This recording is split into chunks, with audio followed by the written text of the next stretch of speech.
તો ચાલો આપણે બધા સાથે મળીને એક અદ્ભુત દિવ્ય યાત્રા પર જઈએ, સીધા અંતિસરામાં આવેલા શ્રી લિંબચધામના કેન્દ્રમાં.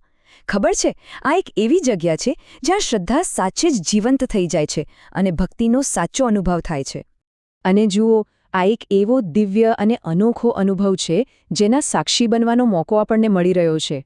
યાદ રાખજો, આ માત્ર કોઈ જગ્યા નથી, આ તો એક એવી અનુભૂતિ છે જે આપણા દિલને, આપણા મનને એકદમ શાંતિથી ભરી દે છે. તો ચાલો આપણી આ યાત્રાની શરૂઆત કરીએ. સૌથી પહેલાં તો એ સમજીએ કે આ જગ્યા આટલી પવિત્ર કેમ છે. એવું તો શું છે અહીંયા? ચાલો જાણીએ કે આ ધામનું મહત્વ શું છે. અંતિસરા આ ખાલી ગામનું નામ નથી. ના, આ તો હજારો, લાખો શ્રદ્ધાળુઓ માટે આસ્થા અને શ્રદ્ધાનું એક જીવંત કેન્દ્ર છે. અહીંયા જે કોઈ પણ આવે છે ને, એ દરેક ભક્તને એક અનર જ પ્રકારની, એકદમ અનોખી આધ્યાત્મિક શાંતિનો અનુભવ થાય છે. અને આ પવિત્ર સ્થળનું નામ છે શ્રી લિંબચધામ. ફક્ત નામ સાંભળો, આ નામમાં જ જાણે એક દિવ્ય શક્તિ સમાયેલી છે જે શ્રદ્ધાળુઓને જાતે જ પોતાની તરફ ખેંચી લાવે છે. હવે મંદિરની આ જે ભવ્યતા આપણે જોઈએ છે, એની પાછળ એક મહાન દિવ્ય શક્તિનો વાસ છે.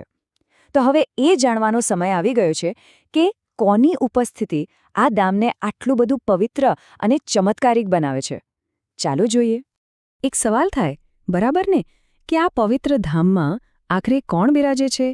એવી કઈ દિવ્ય શક્તિ છે જેના આશીર્વાદ લેવા માટે ભક્તો આટલા દૂર દૂરથી ખેંચાઈને આવે છે? ચાલો હવે આ રહસ્ય પરથી પડદો ઉઠાવીએ. તો જવાબ છે પરમ કૃપાળુ, દયાળુ શ્રી લિંબચ માતાજી. હા, અહીંયા માં પોતે બિરાજે છે. એ પોતાના દરેક ભક્ત પર, દરેકે દરેક પર કૃપા વરસાવે છે. એમની દયાનો કોઈ પાર નથી. અને એટલે જ તો ભક્તોના હૃદયમાં માનું સ્થાન સૌથી ઉપર છે, સર્વોપરી છે. અને હવે આપણે આ આખી આધ્યાત્મિક યાત્રાના સૌથી મોટા, સૌથી ભવ્ય અને સૌથી પવિત્ર અવસર પર આવી પહોંચ્યા છીએ. અને એ અવસર છે શ્રી લિંબચધામનો ભવ્યાતિભવ્ય પ્રાણ પ્રતિષ્ઠા મહોત્સવ. પણ આ પ્રાણ પ્રતિષ્ઠા એટલે શું? ઘણાને સવાલ થતો હશે. જુઓ, આ કોઈ સામાન્ય પૂજા કે વિધિ નથી. બિલકુલ નહીં. આ એક એવી ગહન અને પવિત્ર પ્રક્રિયા છે જેમાં વૈદિક મંત્રોચ્ચારથી મૂર્તિની અંદર દિવ્ય શક્તિ, એટલે કે ખુદ માતાજીના પ્રાણનું આહ્વાન કરવામાં આવે છે. અને એ પછી એ મૂર્તિ માત્ર પથ્થરની નહીં, પણ જીવંત અને જાગૃત બની જાય છે. અને આવા પવિત્ર પ્રસંગનો હિસ્સો બનવું એ તો જીવનનો એક લહાવો છે. તમે કલ્પના કરો, ચારે બાજુ કેવો ઉત્સવનો માહોલ હશે. દરેકનું હૃદય બસ ભક્તિથી છલકાઈ રહ્યું છે. સાચા અર્થમાં આ એક મહાપર્વ છે.